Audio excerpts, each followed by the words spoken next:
Hello. We have been discussing about Middle Greek philosophers and we continue with our discussion today.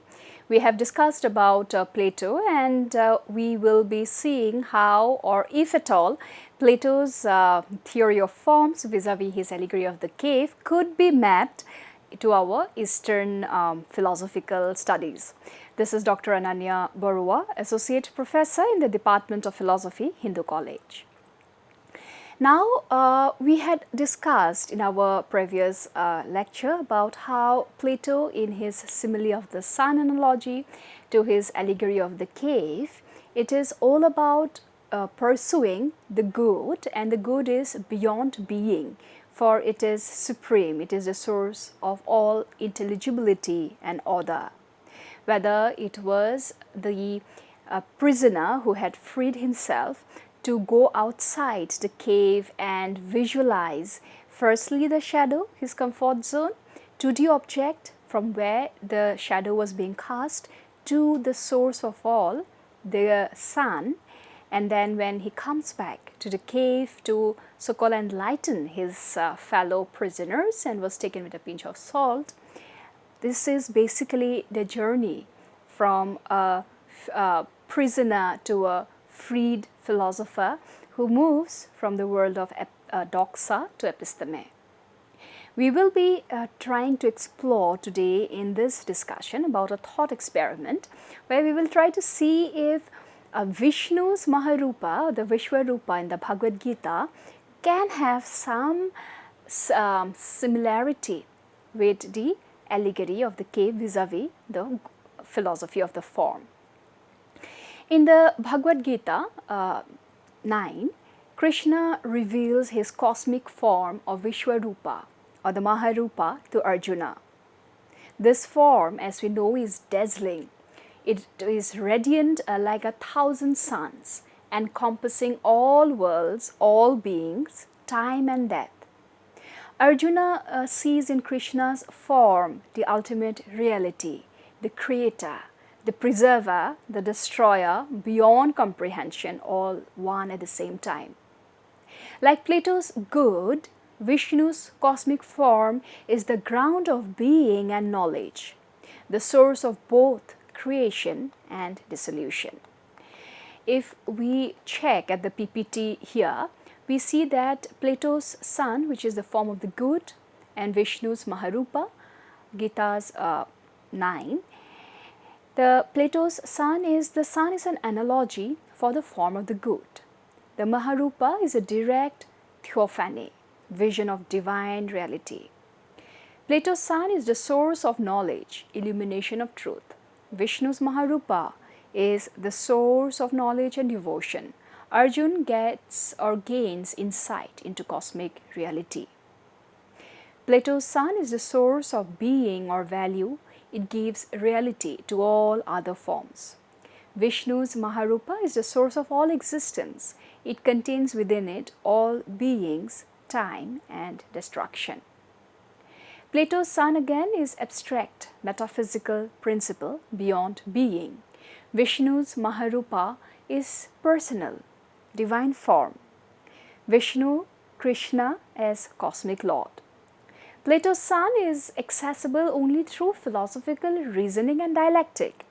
Vishnu's Maharupa is accessible only through divine grace and revelation. Plato's sun stresses the rational assent of the philosopher. Vishnu's Maharupa stresses the spiritual surrender, bhakti of the devotee. So, we see that both the images show the highest reality as radiant light beyond ordinary vision. If Plato's God as sun or good as sun is the ground of truth, while Krishna's Maharupa is the totality of being itself. In Western terms, Plato gives a philosophical metaphor. In Indian thought, the Gita gives a mystical, theological vision. Yet, both affirm to truly see ultimately the ultimate reality, for it requires a transformation of the self, education of the soul in Plato, divine vision and surrender and grace from the above in the Gita. So Plato's sun is to reason what Vishnu's Maharupa is to devotion. Both symbols point to an ultimate, overwhelming source of truth and existence. But one is headed by dialectic and the other by divine grace.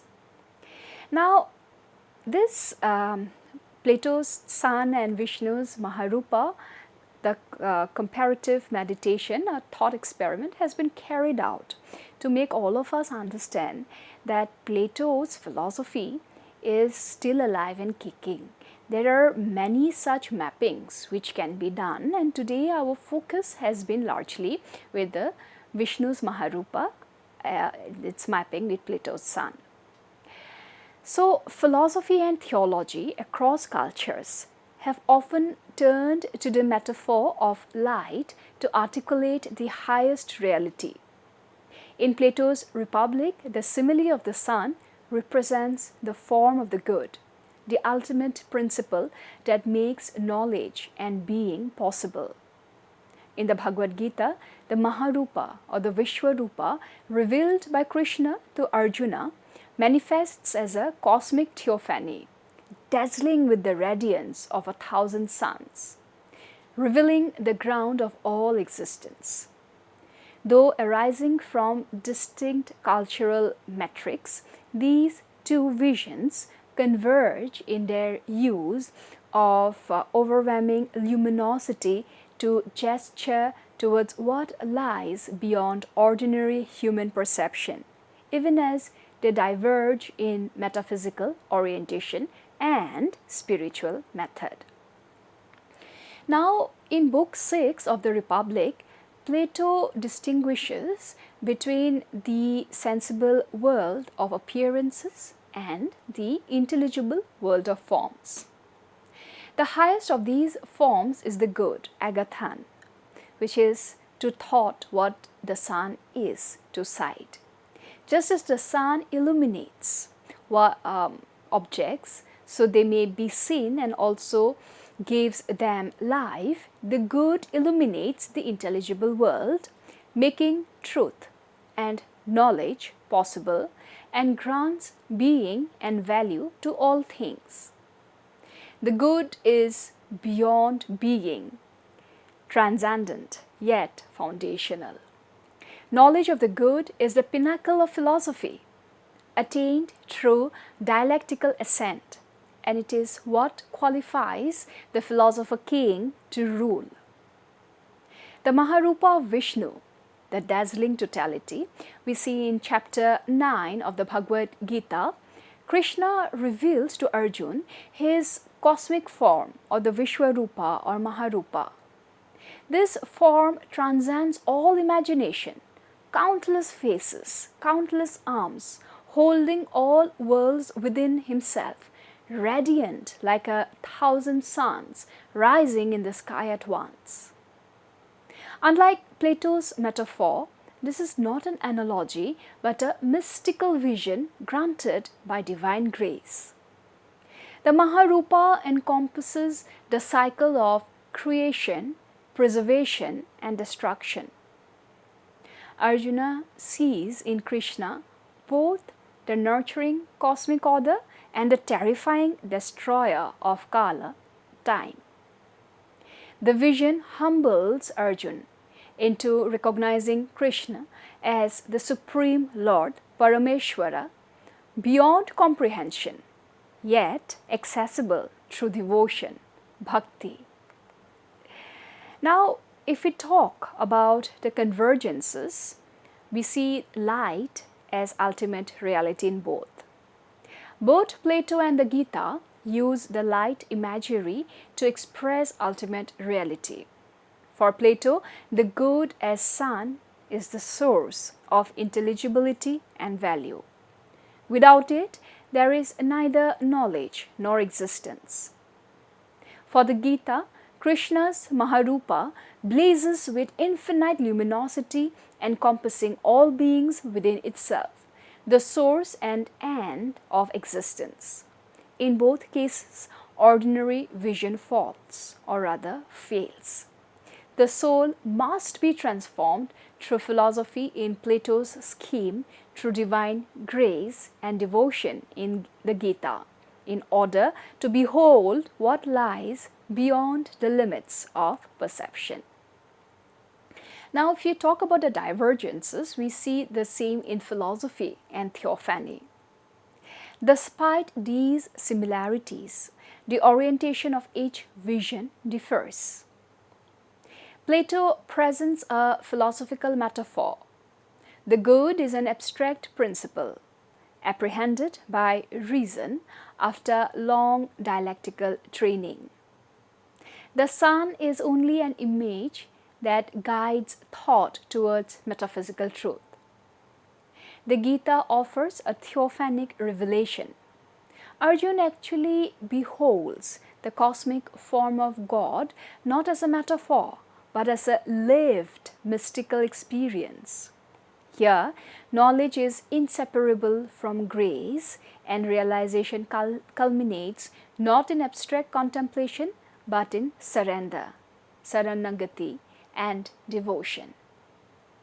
Thus, Plato's sun is accessible through rational assent, while Krishna's Maharupa is accessible through devotional descent of grace. So, if one is all about rational assent, the second is all about devotional descent. Now, juxtaposing these two visions highlights the universality of light as a metaphor for ultimate truth, while also respecting cultural distinctiveness. Plato's good is impersonal, abstract, and rational. Krishna's Maharupa is personal, divine, and overwhelming. Yet both demand a transformation of the self, whether through philosophical purification of the intellect or through surrendering the ego in devotion.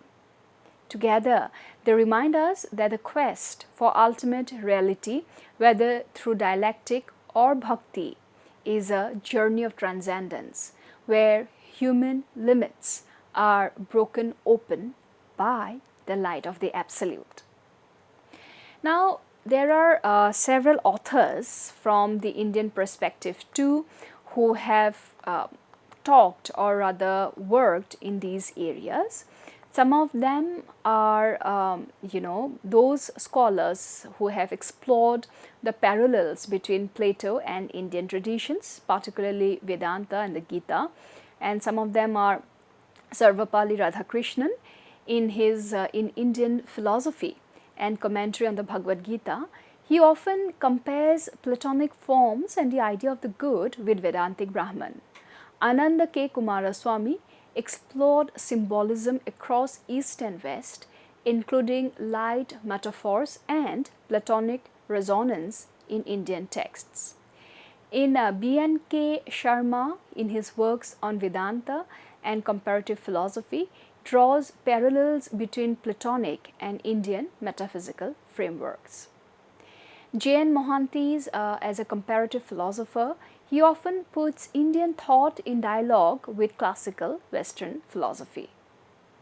Thomas McEvilley, who had written The Shape of an Ancient Thought, 2002, his is a major comparative study showing cross-cultural exchanges between Greek and Indian philosophy. A.K. Ramanujan and Raymond Panikkar, though not directly on Plato, but they do explore, or they did explore, cross symbolism between East and West, especially on light and vision.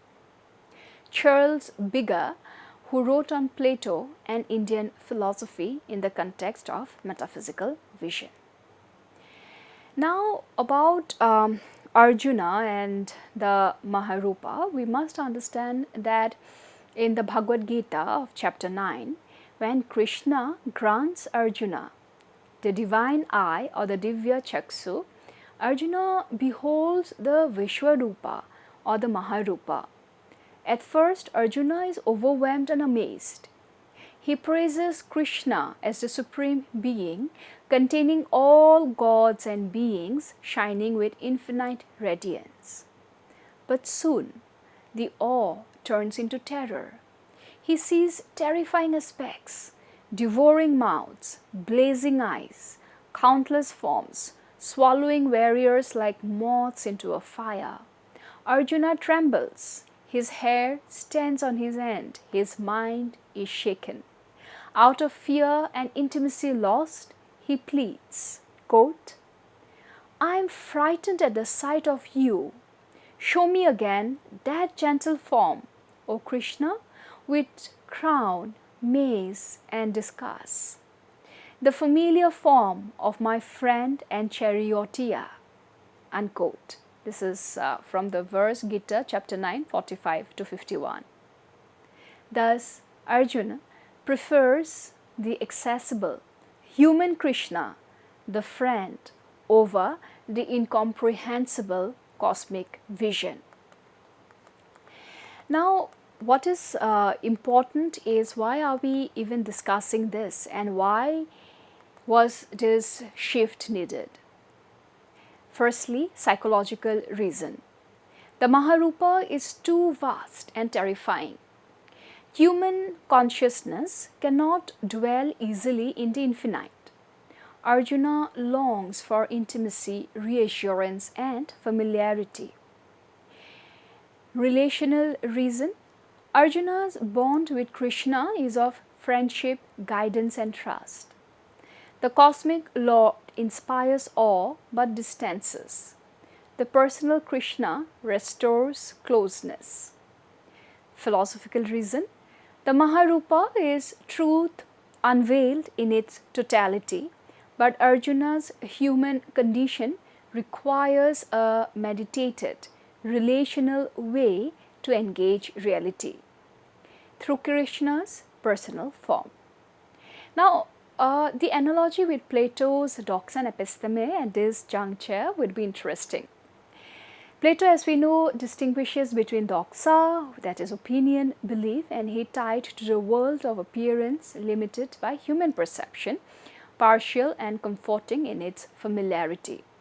Episteme, on the other hand, is true knowledge tied to the world of forms, grasping the ultimate reality, especially the form of the good, overwhelming in its abstract purity.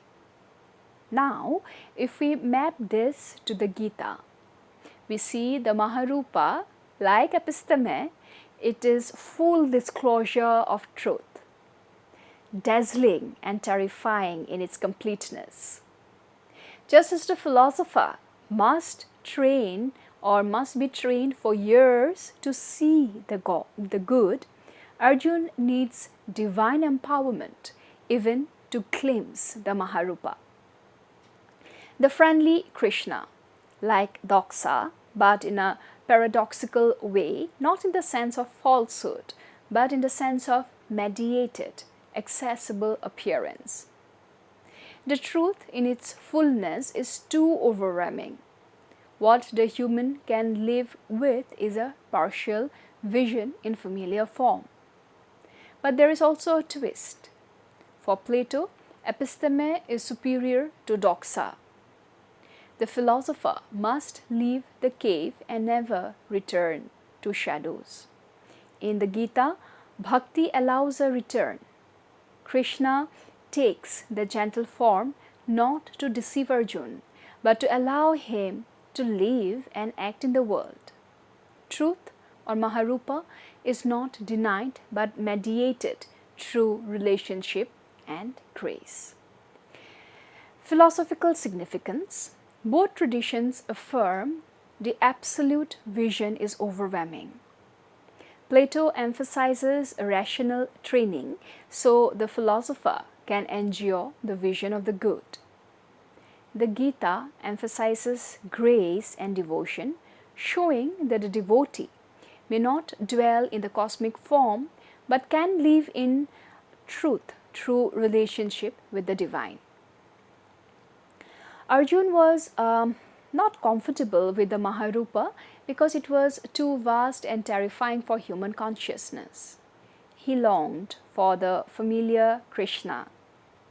This parallels the gap between doxa, which can be called as comforting appearances, and episteme, overwhelming ultimate reality in Plato.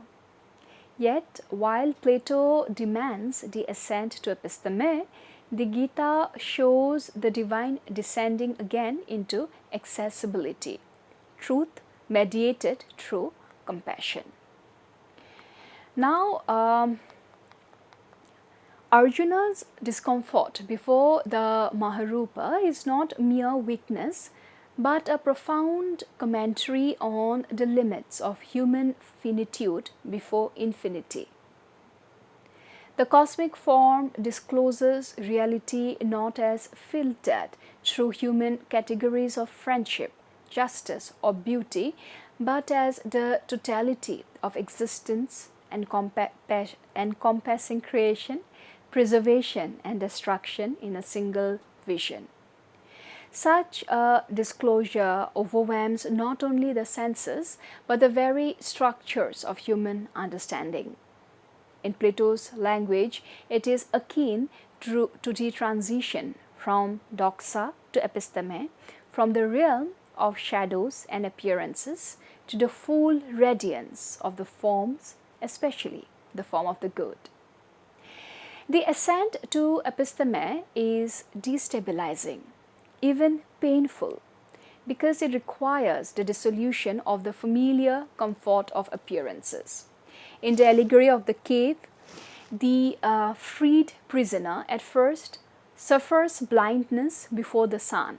Likewise, Arjuna trembles before the dazzling blaze of the Maharupa.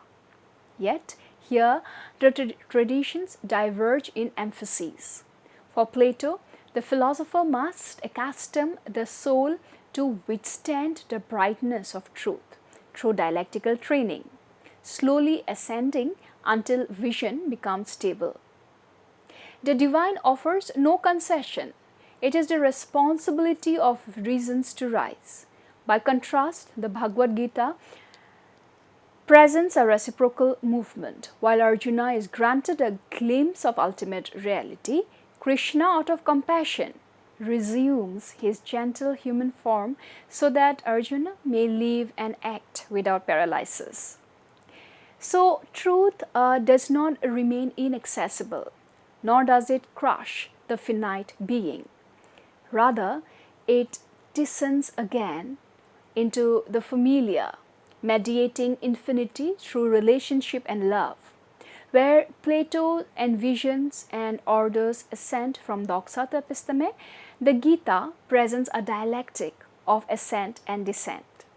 The devotee glimpses the overwhelming truth, but the divine, moved by compassion, condenses into accessibility.